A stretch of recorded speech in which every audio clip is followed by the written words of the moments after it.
دلیر اور بیوقوف ہونے کے لیے باکردار ہونا ضروری ہے۔ بھلائی کرتے رہیں بہتے پانی کی طرح، برائی خود ہی کنارے لگ جائے گی کچرے کی طرح۔ ہم اپنی غلطیوں سے زیادہ اپنی شرافت کی قیمت ادا کرتے ہیں۔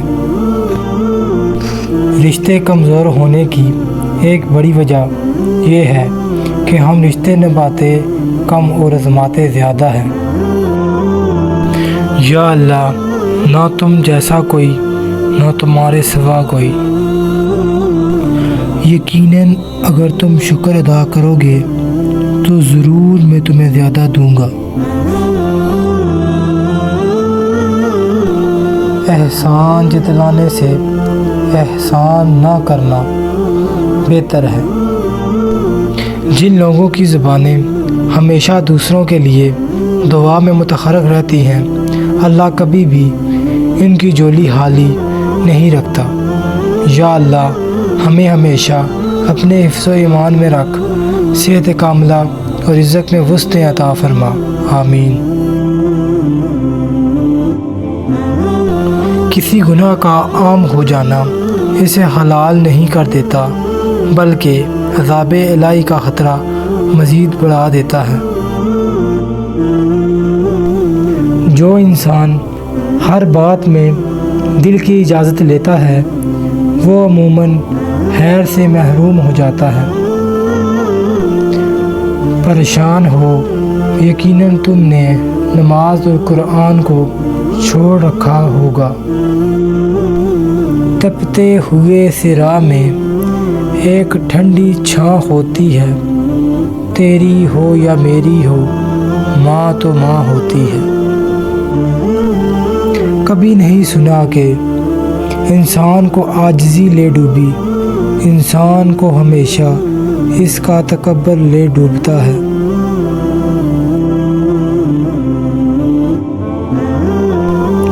ہر لکھی ہوئی بات کو ہر پڑھنے والا نہیں سمجھ سکتا، کیونکہ لکھنے والا احساس لکھتا ہے اور پڑھنے والا الفاظ پڑھتا ہے۔ اگر کچھ لینے کی خواہش ہو تو بزرگوں کی دعائیں لو، اگر کچھ دینے کی خواہش ہو تو اللہ کی راہ میں دو۔ چہروں کی بدصورتی کوئی نقصان نہیں پہنچاتی، خطرناک وہ ہوتے ہیں جو اندر سے بدصورت ہوں۔ تکبر ایسے بے لگام گھوڑے کی سواری ہے جو آپ کو انتہائی ناپسندیدہ جگہ پر لا گراتا ہے۔ جانتے ہو بد نصیب شخص کون ہوتا ہے؟ جسے اپنے رب سے دعا مانگنے کا وقت نہ ملے۔ اپنے ہاتھوں کو قابو میں رکھو، عزت کے قابل ہو جاؤ گے۔ گفتگو کیجیے مگر احتیاط کے ساتھ، لوگ مر بھی جاتے ہیں الفاظ کے ساتھ۔ اچھا انسان مطلبی نہیں ہوتا، بس دور ہو جاتا ہے ان لوگوں سے جنہیں اس کی قدر نہیں ہوتی۔ لفظ سے بھی خراش بڑھتی ہے، تبصرہ سوچ کر کیجیے۔ جھوٹ سے بھی برا ہے آدھا سچ، اس سے بہتر ہے چپ رہا کیجیے۔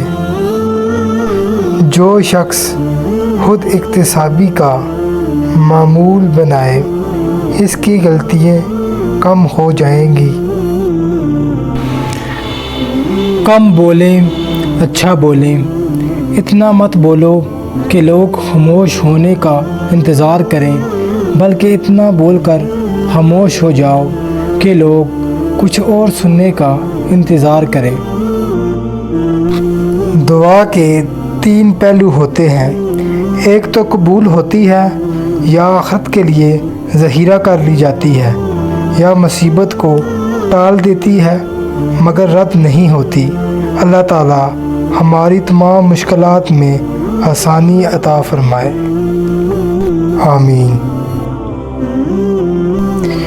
تنقید سے پریشان نہ ہوں، لوگوں کی تنقید سے نہ گھبرائیں۔ اگر وہ جھوٹے ہیں تو یہ آپ کے لیے نیکیوں کا ذریعہ ہے، اور اگر وہ سچے ہیں تو تنقید آپ کے لیے اصلاح اور معافی کا ذریعہ بن جائے گی۔ اور وہ مصیبت جو تمہیں اللہ تعالیٰ کے در پر لے آئے اس نعمت سے بہتر ہے جس میں تم اللہ تعالیٰ کے ذکر کو بھول ہی جاؤ۔ انسان جب اپنے حصے سے بانٹ دیتا ہے تو وہ رب اس میں برکت ڈال دیتا ہے، خواہ وہ رزق ہو، عزت، طاقت، وقت یا محبت، اس میں کمی نہیں آتی۔ نیک لوگوں کی صحبت سے ہمیشہ بھلائی ہی ملتی ہے، کیونکہ ہوا پھولوں سے گزرتی ہے تو وہ بھی خوشبودار ہو جاتی ہے۔ موت صرف نام سے ہی بدنام ہے، ورنہ تکلیف تو زندگی بھی بہت دیتی ہے، اور بیوی بھی صرف نام سے بدنام ہے، ورنہ تکلیف میں صرف وہی ساتھ دیتی ہے۔ معافی اور درگزر ایک پھول کی مانند ہے۔ جو لوگ معافی مانگنے سے محروم ہو جاتے ہیں وہ انسانوں کے درمیان رابطے اور تعلق کے پل کو توڑ دیتے ہیں۔ کچھ چیزیں بہت عرصہ بعد بھی پلٹ کر شرمندہ کرنے آتی ہیں، خاص طور پر کسی کو دیا ہوا دھوکہ یا کوئی بولا ہوا جھوٹ۔ غمگین نہ ہو، جو بھی تو کھو دیتا ہے اسے کسی نہ کسی اور نعمت کی صورت میں واپس پا لیتا ہے۔ غم کو بھی اسی طرح قبول کرو جس طرح خوشی کو کرتے ہو، دونوں ایک ہی مصنف کی لکھی ہوئی ہیں۔ اپنی زبان کو کسی کے عیبوں سے آلودہ نہ کرو، کیونکہ عیب تمہارے بھی ہیں اور زبان دوسرے لوگوں کی بھی ہے۔